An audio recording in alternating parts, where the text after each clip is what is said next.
শুরু করে মহান আল্লাহ। এইখানে আমরা যারা কথা বলছি আমরা সবাই এই জুলাই ওভাররেটেড। বলে রাখি, আপনারা যেদিন প্রোটোকল নিতে শুরু করবেন আমরা কিন্তু আপনাদের বিরুদ্ধে কথা বলতে শুরু করব। জুলাইয়ের যে অনেকগুলো বড় মুখ যারা জীবন দিতে চেয়েছে, যারা বাংলাদেশকে সামনে নিয়ে যাচ্ছে, তারা তো রাস্তাঘাটে কোনো প্রোটোকল ছাড়াই হাঁটে মাশাআল্লাহ। তো আমরাও বলে রাখি, আপনারা যেদিন প্রোটোকল নিতে শুরু করবেন আমরা কিন্তু আপনাদের বিরুদ্ধে কথা বলতে শুরু করব।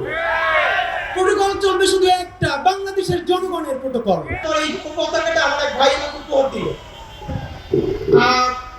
এটা একটা শুধু কাপড় না, আসলে আমি আমার জীবনে খুব অনার্ড হয়েছে এই জন্য। এইখানে আমরা যারা কথা বলছি আমরা সবাই এই জুলাই ওভাররেটেড।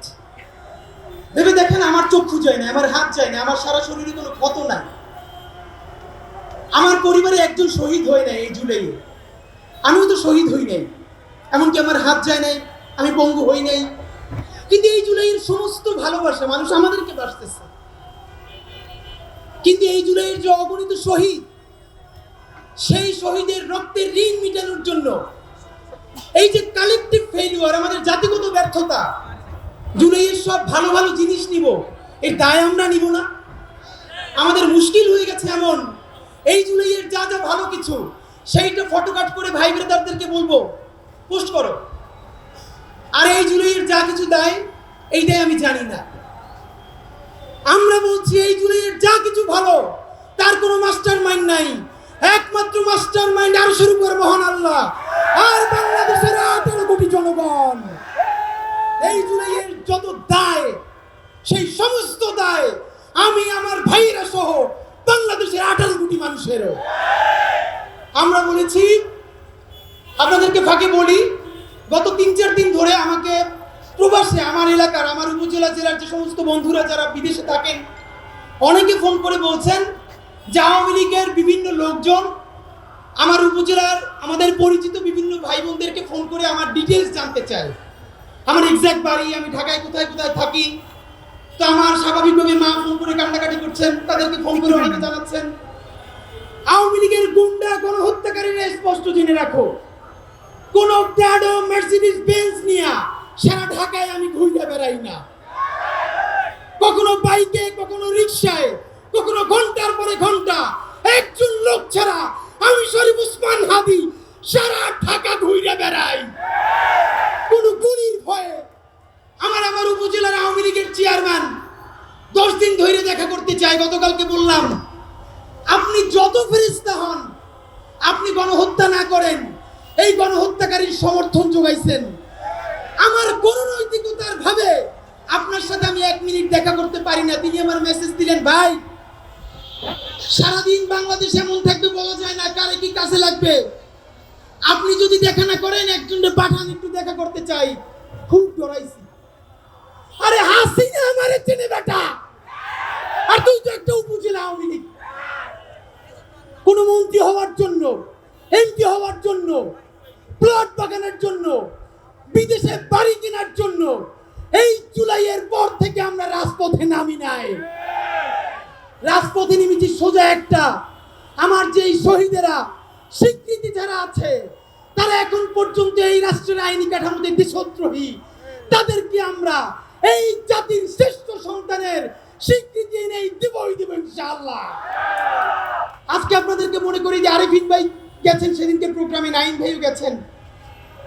আমরা মাঝে মধ্যে চিন্তা করি, আমরা যে রাজপথে মাটি কামড় দিয়ে পড়ে আছি, এর সিগনিফিকেন্স কি? কিছুদিন আগে জাতিসংঘ এই জুলাই সেলিব্রেশন একটা প্রোগ্রাম করেছে, এখানে প্রধান উপদেষ্টা ছিলেন, সকল উপদেষ্টা ছিলেন। প্রধান উপদেষ্টার বক্তব্যের আগে 4 মিনিট নারায়ণগঞ্জের মাহবুব ভাই, যিনি 2 চোখ অন্ধ হয়ে গেছে, মাত্র 4 মিনিটের একটা ডকুমেন্টারি জাতিসংঘ করেছে, সেটা আমাদেরকে দেখিয়েছেন।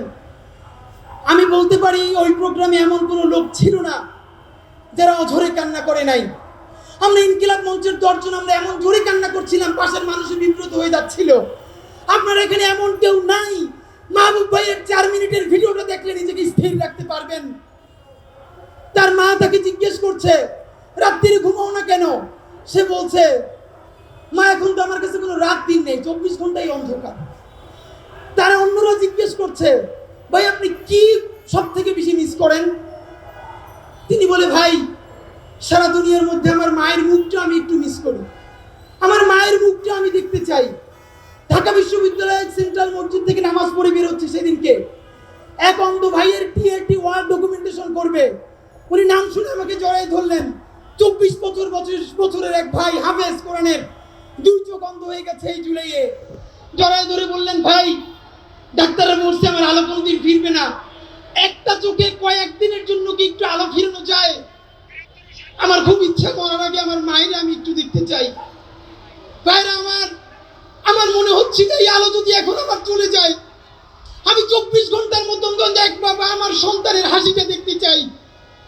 আর যেই লোক জীবনে আর মায়ের দেখবে না, বাবারে দেখবে না, সন্তান দেখবে না, তাদেরকে বেইচা দিয়া যারা বিদেশে বাড়ি গাড়ি করতে চাও, হাসিনার থেকেও ভয়াবহ পরিণতি হবে।